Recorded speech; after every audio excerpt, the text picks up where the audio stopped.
All right, hello everybody, and welcome to day 2 of the 9-State Fencing Cup. We are here in Stamford, Connecticut at Chelsea Piers, home of Tim Morehouse Fencing Club's Connecticut facility. I am here with Lisa Marsh. I am Tim Morehouse, and good morning, everyone. How are you doing, Lisa? Good morning. It's a great morning. We did 12 huge events yesterday, and guess what? There's 12 more today. There's 12 more today. That is correct.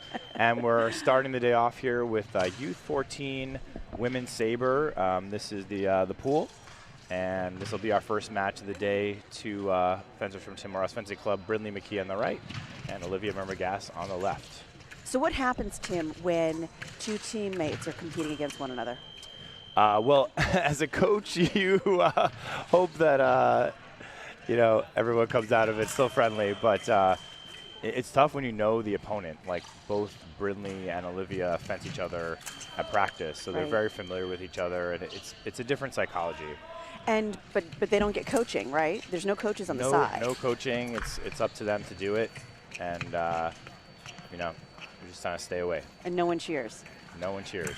Although the entire team could go and just yay for everybody, yay all the time. It's just a better policy not to cheer at all. Yeah, there was a nice attack by Brindley and a nice repost there. What Brindley just did is something I think a lot of fencers, it's a very simple action, and Olivia basically the same thing, comes in and out with a nice power repost. Trying to hit those reposts right away is a really critical touch in Saber. And there's the first bout of the day, McKee defeating Mermergas 5-2. So just what I was mentioning, like the difference between sometimes winning and losing is hitting your repost after a bout. McKee had a bout yesterday, 15-14 loss. She pulled the opponent short and missed the repost, and that was the difference. And actually, she said after the bout, I just did that 150 times this week. And we were like, well, it's going to be 200 more. Her percentage was much higher yesterday. You saw her hitting here in the pool, but to be the best, you have to be able to execute those basics, all the time. All the time. It has to become like second nature. Yeah, exactly. Like you just don't even think about it. It happens. It happens. Who do we have up today now? So we're getting on strip. Actually, Jillian, would you mind helping us update? We'll keep the pools going. This is Lyra Spinath on the right and Lou on the left.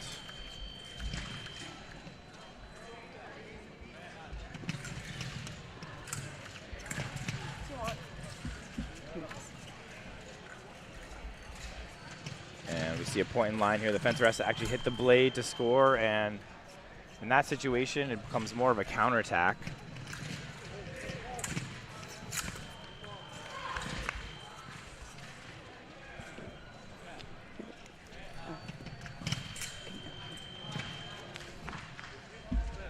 And we are tied up at 2 here. Pushing a nice patient attack here. We call it the danger zone. You see her Saber out, the defender. Basically, as an attacker, you want to stay out of that zone, and then when you come in, you're ready to finish. And that was a nice finish right there.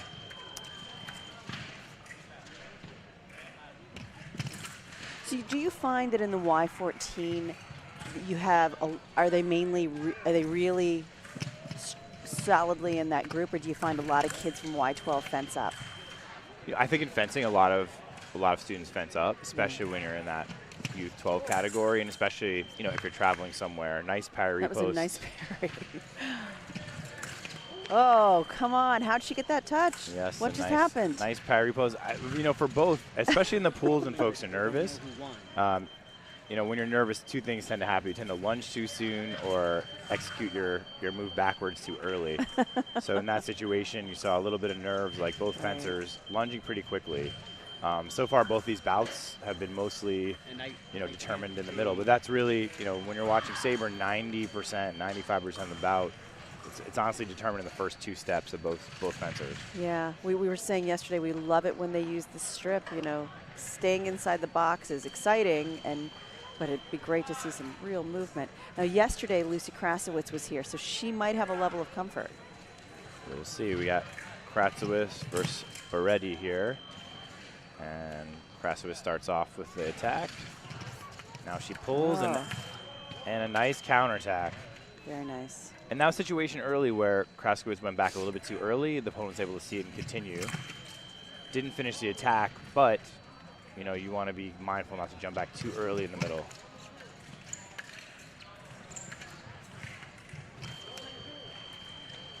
She controlled that nicely, right? Yeah, Beretti. And their preparation call for the left. Now we've got a long attack. Yeah, and it didn't beat. work. And a miss. Yeah.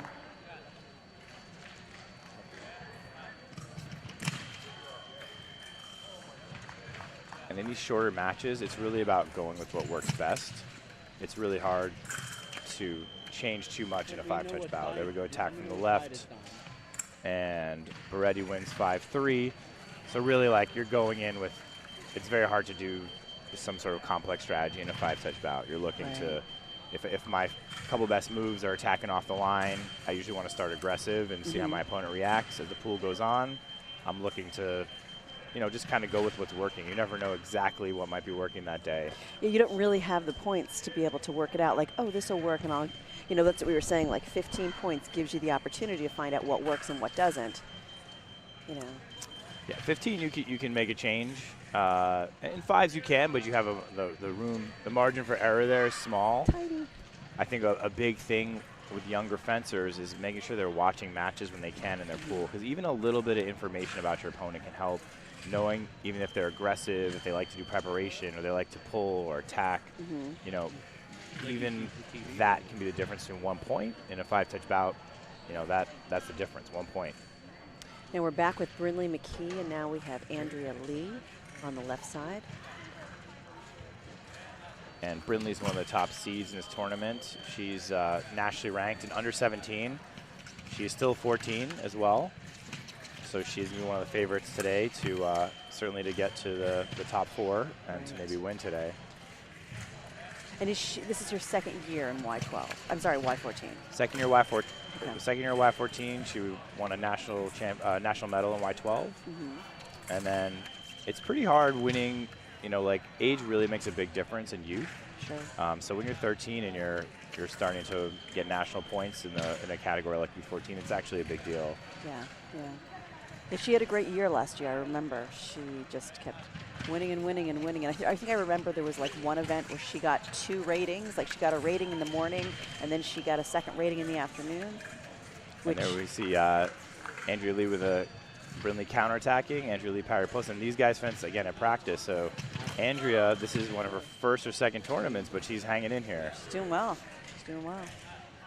It helps to know your opponent. Brinley pushing the attack and finishes the victory.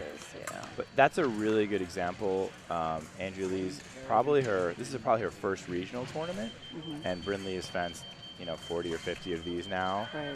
But 5-touch bouts are so short. Really, anything can happen. It's really important that I always ask the fencers, if you have Daryl Homer in your pool and someone who just started yesterday, like, which bout is most important to win?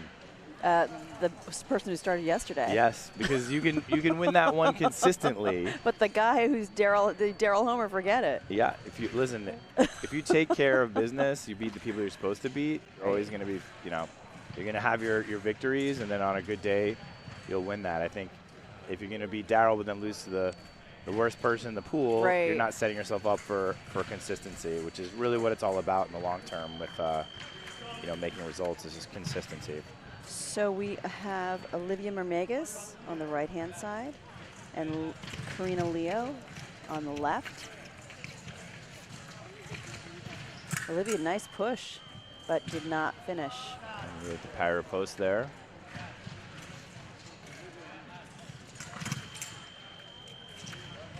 Okay, 1-1. If you're just joining us, welcome. We're at the 9-state Fencing Cup. This is a pool of Youth-14 Women's Saber. I'm Tim Morehouse here with Lisa Marsh. Good morning. And that might be one of those actions that you test on. You know, it looks like you're attacking at one light. Okay, yeah. Olivia, get back in your head. That's the thing. You know, the thing about a pool is that you really just need to get your focus going hard, because it's 5 points, right? And if you are daydreaming through 1 or 2 of the points, I mean, it's gone. Yeah, in that situation where Liu scored, I think 3 or 4 points kind of doing a circle parry up, you know, there's an adjustment there to try to go underneath. And if you don't make that adjustment quickly, you know, by the time you're down 4-1, it's very hard to try to come back there. Right.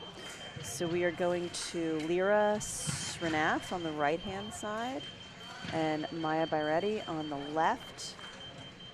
Let me ask you your opinion. Is it better to finish at the top of the pools or the middle of the pools? I've had this philosophical conversation with people who are Olympians, people who are starters. Like, is it better to finish at the top of the pools or the bottom of the pools or the middle of the pools?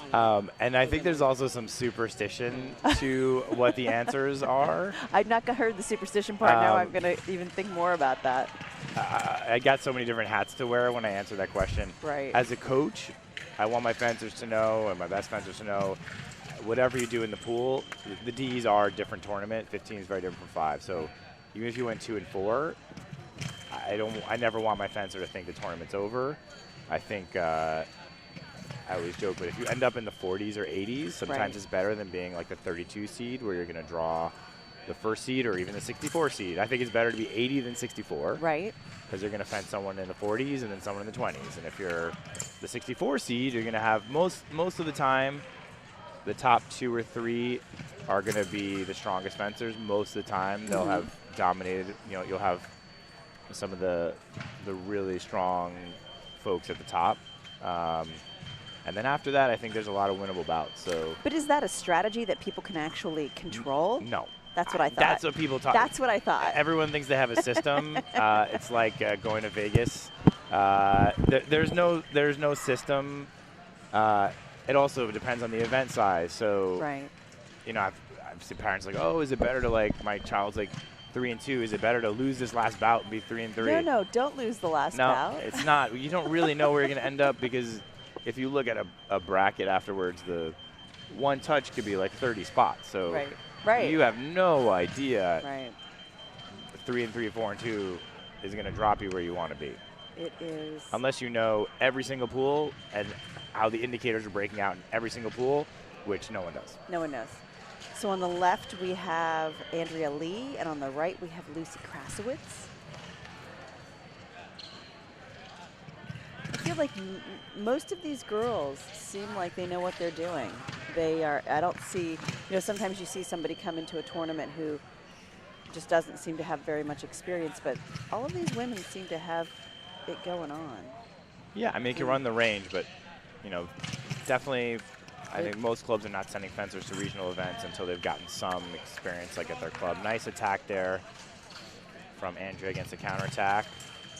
And there she's getting the attack. Referee called preparation. This is one of those things, is attack or preparation. Just because you hit first doesn't mean you were going for preparation. And that was a nice reprise attack from the right. Oh, they got to get out of that box.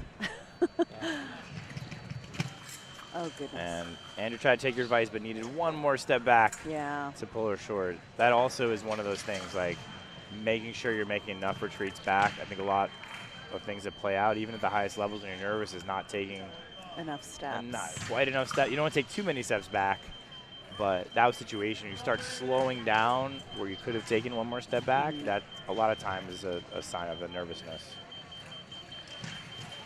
Okay, back with Brinley McKee on the right and Karina Leo on the left. He's getting some last minute, Brinley is getting some last minute coaching as well. How important is strip coaching? Again, it's one of those things, it can be very important. It can be very important in different ways. For some fencers, it's just a comfort of knowing someone is there. And when someone's not there, they feel nervous, even if they know what to do on their own. Let's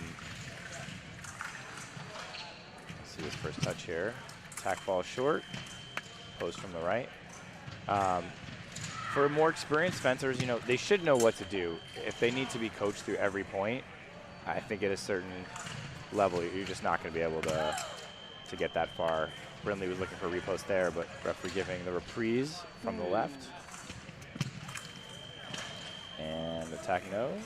Good call from the ref.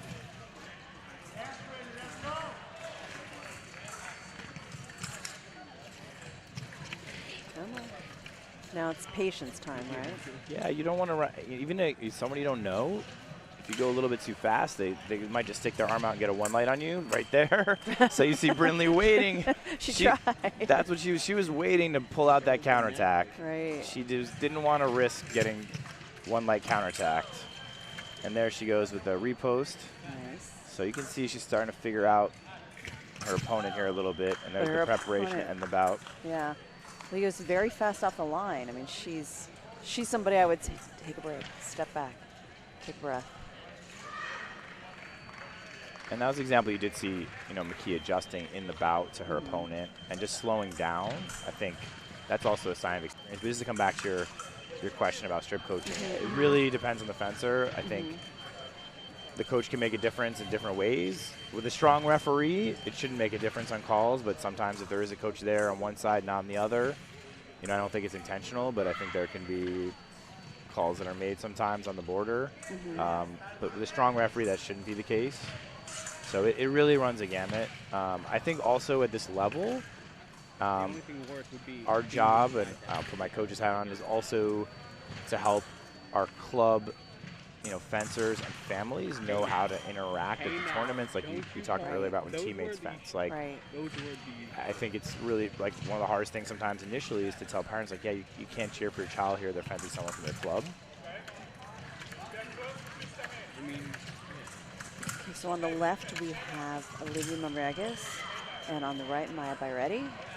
Ready with that first point, pulling Omega short. Raising. We got a call of simul, huh? Wow. So we're looking at Omega's here, falling short a lot on her attacks. Needs to start taking a little extra step here. Let's see if she can do it on this touch. Control. And on that's the referee calling the prise de fer on the guard. I think it is. So Omegas is on the board. The pollen season, we're more used to just regularly wearing. Because every point does count in this with your indicator. Yeah, if you're down 4-0, you want to try to get as many as you can, even if you're not sure you can win. And there we go, another attack short. Nice little stop cut there.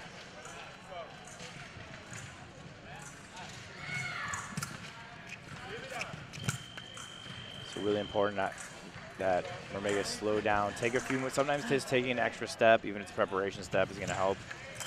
Just throwing out your saber early, there's a lot of times when you're nervous that happens. Yeah. Let's see if you can recover from that. Yeah. So she's pushing really close. You usually want to be a little bit further back because that's what happens. Then she could reach out and grab exactly. it. When you're that close, at a certain point you need to accelerate to finish your attack, and that acceleration step, her opponent's just waiting for it and counterattacks her on it. So you want to usually be a step outside of where your opponent can get your blade. Right. So you have room to accelerate. You see on the replay. Yeah, she's going to start the attack.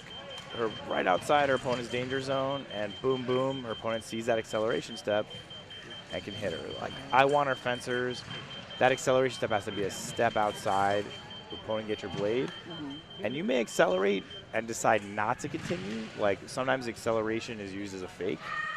Like, you see sort of beginner fencers, though. Sure. They run up and then when they're starting to develop their attack, they'll go slow and then just speed up to go. Like, you've got to have rhythm changes in a higher level attack.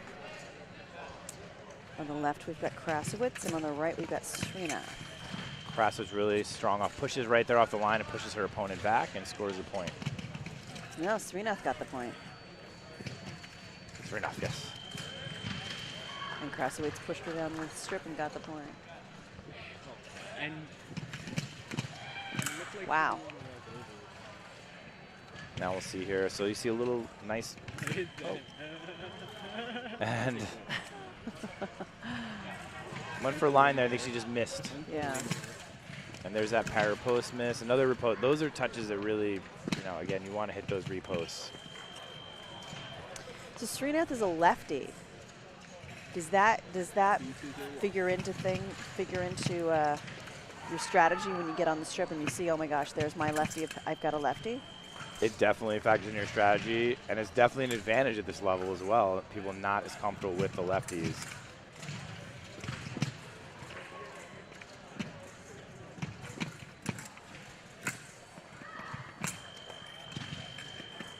And we see both fencers kind of missing their repost. So there's really opportunity in this bout for both fencers to win.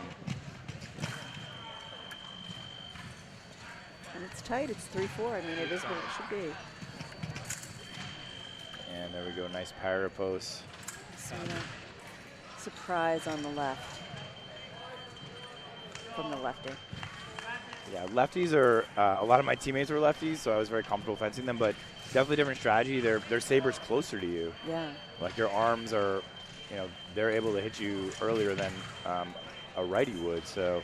The reach is different too, because their arm is closer to you. Yeah. I mean, it's really like, as when you fence lefty versus fencing righty, like you really change the distance that you can reach. Yeah, in the beginning, I really did not like fencing lefties. I mean, they're very good, a lot of them, over time of getting into your arm. So righties are maybe not quite ready for the fact that they can be hit pretty quickly on the arm. Right. You can, of course, do the same things back to them, but there's just a comfortability level not there. So we've got Andrea Lee on the right. Karina Leo on the left. And Leo starts off with an attack off the line. She's very fast off the line, Leo. Nice. And Lee pulls short and hits the repost. That's very nice. So you can tell Leo's strategy. She's come strong off the line. She may go in and out here. Let's see. Yes. See. So it's you can see there's only so many archetypes. Strong off the line, and she's gonna go strong off the line again. There we go. Yeah. And let's see if she follows Call this it pattern in and out. Strong off but out. No, this time she keeps going. Kept going. But that's basically the game she's playing. I'm gonna go strong off the line, and then there's the bounce back. And except Lee gets the reprise there. And Lee did the right thing, because if she's lunging there, the bout's going to be over. There's strong off the line. And the bout's over. And that's, you know, a lot of things we practice, there's only so many ways to fence. So Liu's going strong off the line. If she hits her attack, she figures her opponent is going to, there's only two ways her opponent's going to react. Lunge earlier, in which case, if I can look the same, I can pull them short. Or I can keep attacking. If my opponent runs away when I start fast, maybe I want to keep pushing the attack. But she mixed it up very nicely there. And it puts you in a tough situation. So if you can't win the attack because someone's coming at you strong, then you're going to have to go back. So you can see the development of, I call it the game here. Like, you got to have two moves at least that work together. So that's, I think, a fairly good initial game. Like, I have a strong attack off the line is really important. Because you can do a lot off of that. Right. You can do a lot off of that. Brinley McKee on the right, Maya Byretti on the left. Maya takes the first point. Brinley being patient. Let's see again. There she pushes the attack. And now the opponents are, even though they haven't fenced each other, if they've been paying attention, you're coming into the bout with a little more idea of what you want to do. They should know how to react or what their plan should be. And then McKee got the tight preparation call and then does the pull short right after. McKee's basically feels like she can read her opponent. So not necessarily premeditated action, but she kind of waiting there. Nice. If there's a lunge, she's going to pull short. If the opponent goes back, she's going to go. So it's like finish your preparation step, read what's happening. Yes. In that situation, right, she should be stepping back, but you see the tactic there. And there's the step back, but no repost. And I saw her hit her head. Hit her head. She wanted that touch. She wanted that. And there we go. Preparation in the middle. Yep. So sometimes if you have a big advantage, you know, like the and she's doing it again. Yes. She apparently was not pleased with her behavior on that. I think yesterday's last touch probably still something she's thinking about. She wants to hit those reposts. You know, in this bout didn't cost her the bout, but those are touches, especially when you start to get experience, you realize you don't want to waste. You've done the hard work. You've done the hard work. You've made the opponent lunge, and if they're right in front of you, it's like, I want to say the easy part is not the easy part. Right. But the easy part, now I just gotta hit them. Yes. Okay, Olivia Mermegas on the left, and Lucy Krasowitz on the right. I saw Mermegas off on the side, looking like she was being consoled by her coach. I wonder if she is thinking that she should be doing something differently, something better. I mean, that is what a coach is there for, right? Consolation as well. Yeah, and some of the most important work is in between matches. I mean, I think And it's not just strip coach. A good coach is going to see where their opponents, where their student's head is at, right? You want to make sure they're in a place where they can perform at their best. So actually, Moregas keeping a little better distance here, Nice. a little more space. And she controlled that push. Yeah, but when you have a space to accelerate, the attack percentage is going to go up a lot. Yes, and now you can hear the coaches cheering her on. Now she's got you can tell she's got a little bit of a confidence. And Krasowitz took it. So we talked about this yesterday a little bit. These women have been kind of quiet. And it might be because it's the morning, but screaming and cheering for yourself when you get a point, when you don't get a point, plays into this sport. Oh, what happened? Quite a bit. Maybe she wasn't quite ready on the start. Who doesn't want more sponsors? Something's hurt. Ankle a little bit. Who doesn't want more sponsors? Okay. And Megan's pushing the attack and landing it. There you see the fist pump. Yeah. For some of the younger fencers, it takes time to get comfortable doing that as well. And preparation from the ref, good call. Probably Megan's attack, she doesn't hold the arm at the last second. Oh, one light. Krasowitz. Repost, repost, repost. Gotta hit those reposts. And Mermegas wins about. Now, so you asked about strip coaching. Yeah. That's a good example of good strip coaching in between the bouts. Right. Olivia Megas fenced better that match because of the conversation that happened with her coach, Coach Eba, in between the bout. I'm sure he told us, you see on the replay, you got to stay wider on your attacking distance. More distance. So you have the room to accelerate and finish. See how her opponent went for prise de fer? If she's right outside her danger zone, it's going to be a prise de fer. But because she has the space when she accelerates, her opponent went for the prise de fer and misses. And Mermega scores. So good coaching, and then good athleting, listening to the advice, which is easier said than done, and going out and executing in your next bout. Okay, I'm gonna introduce Andrea Lee on the left and Lyra Srinath on the right. But you talked about prise de fer. That's one of my favorite things in fencing. It's one of my favorite terms. Tell us exactly what it means for people behind listening that might not know. I mean, the most basic thing is when someone's on defense, they are taking the blade of their opponent. So that was an example. The defender went for the prise de fer, didn't get it. Lee finishes the attack. But it's, blocking and pulling short kind of go together. Usually when someone's parrying, it's because they're trying to pull short and the opponent's close. A prise de fer is a little more proactive. You're trying to take the blade while the opponent is marching on the march in their preparation. Like, these are preparation steps, and then you see the acceleration is where the finish the attack. And Lee right there, similar situation, too close to her opponent when she starts accelerating.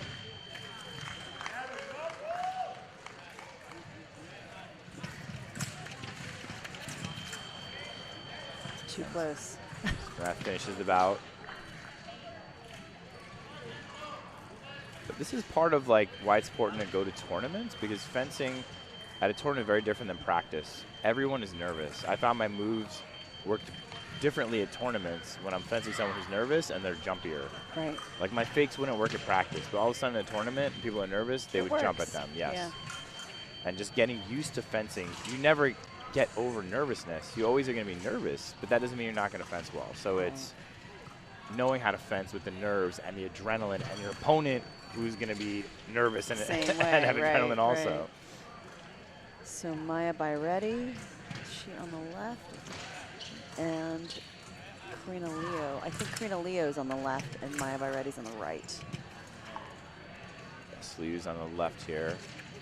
And see, we very close distance again. Then there you see the prise de fer. So when Leo takes the acceleration step, it's right into a counterattack or prise de fer if you're standing too close to your opponent. Ready with a nice tire repost there. And let's see the attacking. No light. Here we go. Now again, the distance Leo's here very close. Ray's going to look for that prise de fer on the acceleration step. There we see it again, but the ref in this situation called it low. So he's saying you got the blade, but you took it too close to the guard. Right. And that ends up being a reprise attack there, because both are riposte, because both are, there's sort of like a sequence of misses in the middle there. Too close to call. You know, yesterday, the ref, we were watching Bill, ref most of the morning. What's his last name? Becker. Becker, yes, famous Bill Becker.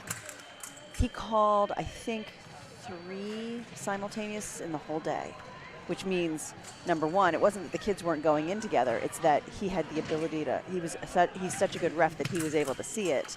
I think the more experienced refs don't call as many simuls because they're able to pick the little tiny pieces that let you see who's coming in first, who's getting that point.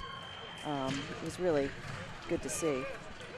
Yeah, and it's also a factor of, you know, how the folks are playing. If a ref's consistent, you know, then ref can do. You can deal with anything.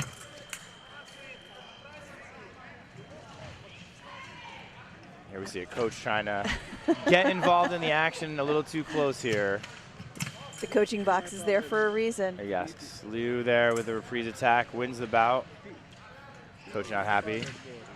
Coach Dimitri Ranjan there was a Russian Olympic coach.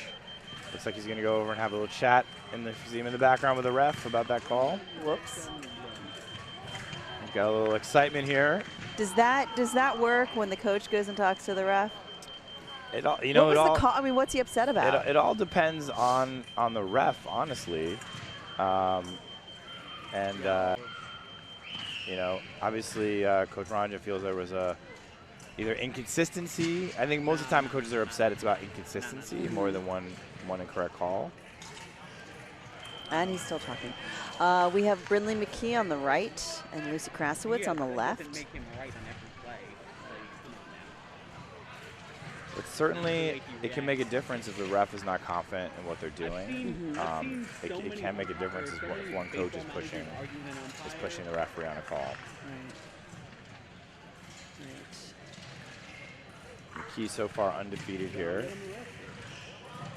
And, you know, this is also when you're coming up, there's a pressure too as you start to win your bouts. Like, I can't tell you how many fencers they're in a groove, winning matches. They're 4-0 or 5-0. They need one more bout to be undefeated. Right. And they're thinking, instead of they stop thinking about their fencing action, they start thinking about the points. Yeah, if I win this bout, right. I just got to win one more bout. Right. And winning one more bout is not a fencing action. No, not at all. Keep pushing the attack. And this is a good example. Like, you see the distance. She's trying to stay away.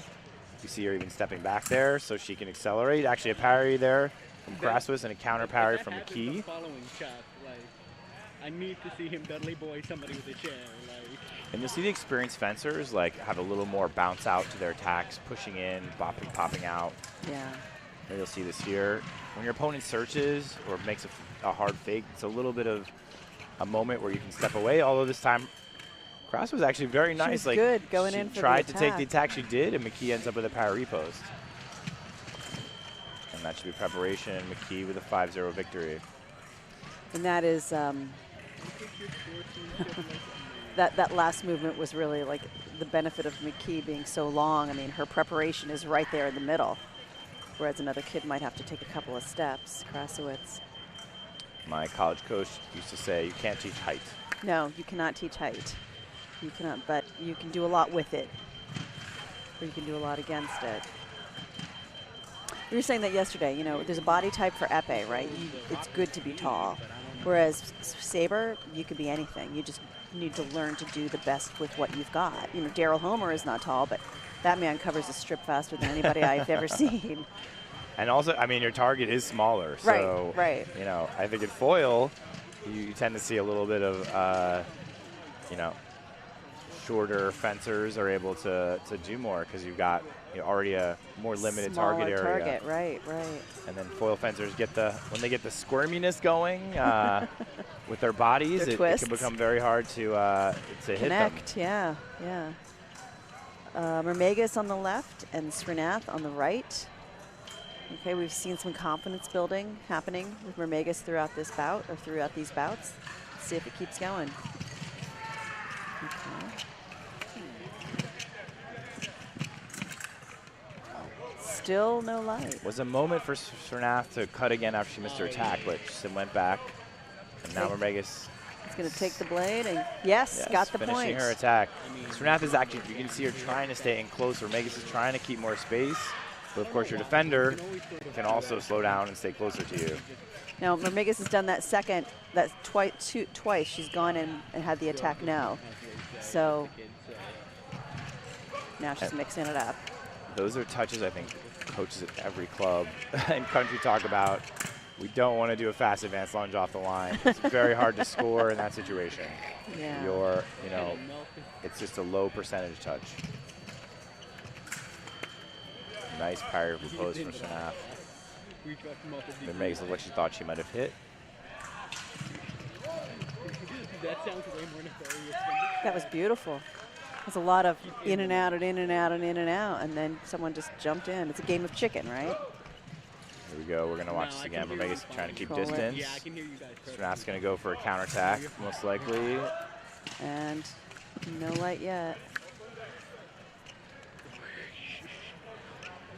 Megas looking for the blade here, and Srinath finishes. I don't know what you're talking about, but I don't like you talking about the mic that way. Yeah, I'm not sure. And Did Megas not get it. looked like she could have gotten it if she didn't stand up. Right. If she just stayed down, took a little step back. That was probably, that's a touch you want to have. Like you've won. Let's start winning the idea. She won the idea that her opponent, in that case, Srinath, was lunging earlier. So if you're able to, finish your step and not stand up and step back, you're in a good position to score that point. Okay, By-Ready on the right and Andrea Lee on the left. How many Tim Morehouse fencers are in this event? It seems like there's a lot, or else they're all in this pool. There's 3 in this pool, so Which seems a little weird. I'm gonna go with at least 30% of the field, probably, if we've got 3 in a pool. Let's see. I'll look at the fencers and see what we can come up with.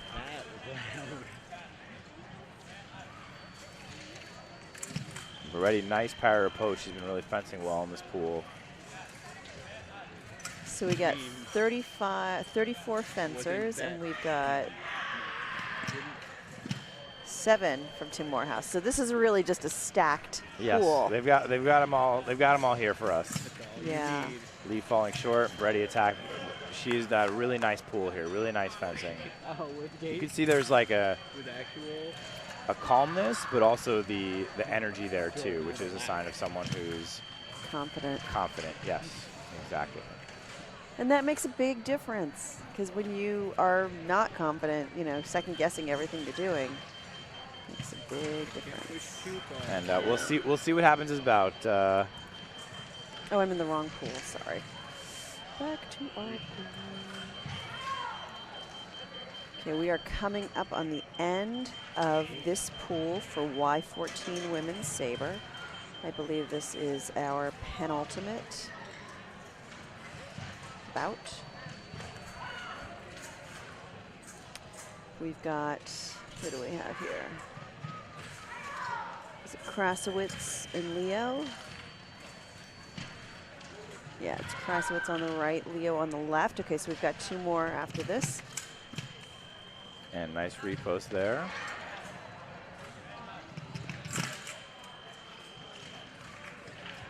So in the vet world, when we are shut out, we call the 0 a bagel. We say, you've been bageled. Yeah, that's common. I think in high school we were doing that, actually. Yeah, bageling. Yes. Yeah. I wonder if that's a New York thing, because we were so bagel-centric. I have a feeling it's a New York thing. Yeah. Well, I'll have to ask some of our West Coast friends. Yes. Do you get donated? Yes. If you're on our YouTube anywhere not on the East Coast, let us know. If you win 5-0 or lose 5-0, is there a bagel involved? Well, we see a bagel there. Yes. Unfortunately, Krasowitz just got bageled. She did get bageled. We are showing our New York side here. Centricness, yes, yes. Yeah. Yeah, that's the, I feel for anybody who, she's upset. Take that camera off me, Chuck. She's walked off, threw off her helmet. After the pool, it's really time to regroup. 15s are really very different ball game. Yes. If you look at some of the results last year, even some of the bigger national events, you see 20 seeds and 30 seeds in the top 8. So yeah. Obviously you don't want to be losing in your pool or go 2 and 4, but it's not, doesn't necessarily have to be the end of your day. Right. I just remember Khalil Thompson was talking last year after a NAC, and he was saying he was like in the 30s after he finished his pools, and he was not in a great place, he thought. And the worst thing that was going to happen to him was lose to some kid who was, you know, Y-14 just fencing up into Div 1, and he had to put his game on for his DEs, whereas in the pools he kind of was loosey-goosey. So yeah, I mean, it's a different ball game. Keith Smart, multi-time Olympian, first U.S. fencer to. Oh, we have a broken saber. Broken Yay. saber. The blade broke. Brinley McKee broke her blade on Lyra Srinath. I've got to test to make sure that's working. I was saying Keith in the North American Cup tournaments, the national ones, would go for like 4 and 2 in the pool every time. He was #1 in the world. Yeah. Different situation in the DE. But he had no fear of, you know, being able to win the 15-touch bouts. Even Slaggy, Olympic champion at the Europe, 5 touches are hard. He went, I think, 4 and 2 in the European Championships, and he fenced the person he fenced in the finals in the 32. So these 5-touch bouts are not easy. No one is easy to beat in a 5-touch bout. Is my. that is the more I learn, the more I agree. If you're nervous, even if you have more experience and everything, I mean, you hit them in the guard a couple times. There's a funky move they do. There's a bad call, and all of a sudden you're at 4-4 or 4-3 down and fighting to win. So never take any 5-touch bout for granted against anybody.